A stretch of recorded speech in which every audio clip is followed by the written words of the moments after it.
Anglophone brother. They've been lying to the Anglophone. We've been robbing them. Because the only purpose why we had unification in 1972 was because the French people actually discovered oil. And that oil was in the Anglophone people place. Which they don't benefit of that oil at all. So we have to be honest. If we want to go forward, today is the 48th anniversary of that union. The union that wasn't really one. We have to go to our brothers and say, look, we are sorry. We apologize. We failed you. But instead of that, we are calling them terrorists. But as English people say, behavior breeds behavior. People will only behave toward you the exact way and manner you behave toward them. And that's what I was saying. Hear Anglophone people out. Sit down with them and listen to them. If you don't want them to go away, let's go back to federalism. I mean proper federalism. And stop paternalizing them, treating them like a children. So today, what are we celebrating? There's no cause for celebration. Today is this anniversary to the Southern Cameroon people is a very, very bitter one. It's a very bitter one for them. It reminds them the day they were robbed, the way they were robbed of their sovereignty, the way they were lied upon, and the day they even enter into jail. And that's what it is. So you're not coming here to tell me that Happy National Day. No, it's not National Day. This is a sad day for all of us. Yes, it is for the Anglophone to start with, but it is to us as well. Because as I was saying the other day, you cannot be a human being and go freely with what's going on. The killing that are going on there. People are sleeping outside. People are sleeping in the bush in their own country.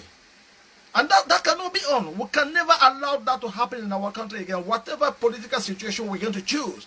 But all I'm saying to any Cameroonian, French-speaking Cameroonian, listen to me now. Go on and talk to our Anglophone brother. Apologize. Because we ought to apologize. They haven't done, on my watch, under my watch, they haven't done anything wrong. We failed them. We've been doing that for years.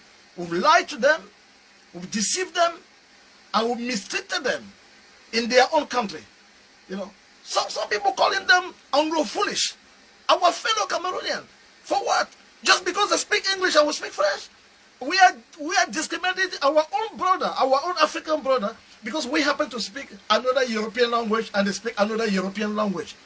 Come on, man. These are our brothers and sisters.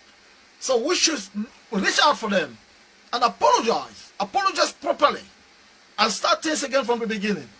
And try to sort of solve some wounds. Heal some wounds. So that's the purpose. That's the purpose of my thing. So don't come here and tell me, oh, they've killed people there, they've done terrorism. What have you done to them? These people are in their own land. You go there. How did this thing start all the time? I mean, people were, they were cooperative revendication to start with. We had solicitors. We had teachers. We had lawyers. Judge saying that, listen, we don't come here and ask us to speak French. We don't have to speak French. We are Anglophones. We speak English, for God's sake. If you want to speak French, go to Yaoundé, go to Bafoussam, go to Douala. If you come to Bamenda, if you come to Boya, you have to obey by the common law. That's our system. That's what we signed up to. October 1st, 1961.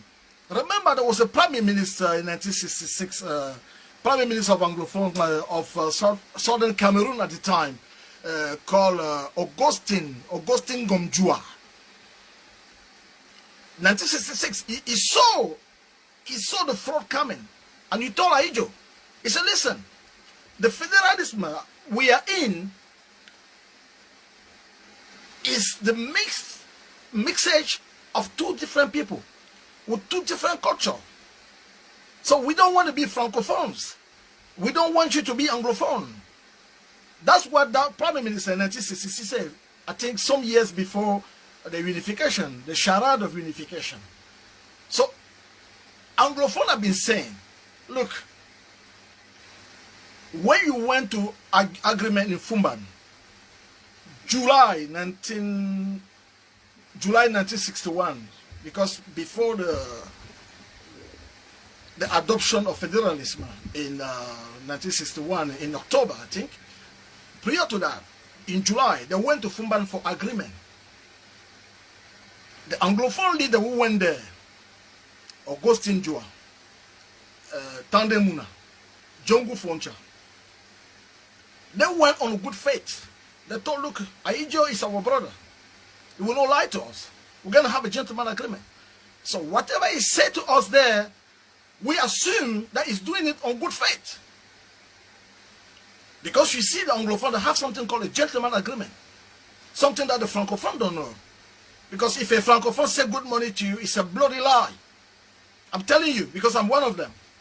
So Anglophone thought, look, Aijo is a Cameroonian. If he say A, we don't have any reason to believe that he actually meant B.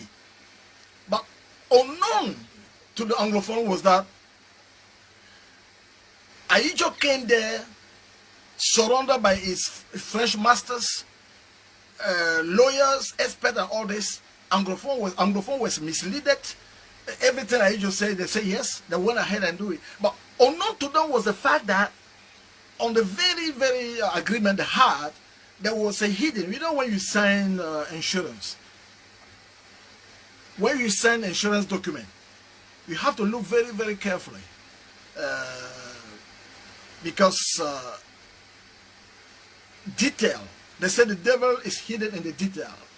Somebody is telling me that not to put the Francophone government in the same bag as on the Francophone people. That's true. But I have to say, it's my friend Marie Bell saying, it's my friend Marie Bell. Marie Bell is saying that I should not put the Francophone government with the Francophone people. Yes, but what you need to know is that majority of a Francophone are ignorant. Not because of their own doing. When I say they are ignorant about this historical fact because they were taught another history. They were misled into believing into the government propaganda. So that's what I'm talking about, Francophone. I know that many of you do speak English. It's not like former generation. In fact, we've only had 2 presidents in Cameroon, and both of them never spoke English. Actually, Paul Biya, who is meant to be educated, has problem reading English. He's struggling with the English when they write things to him. So, what I'm saying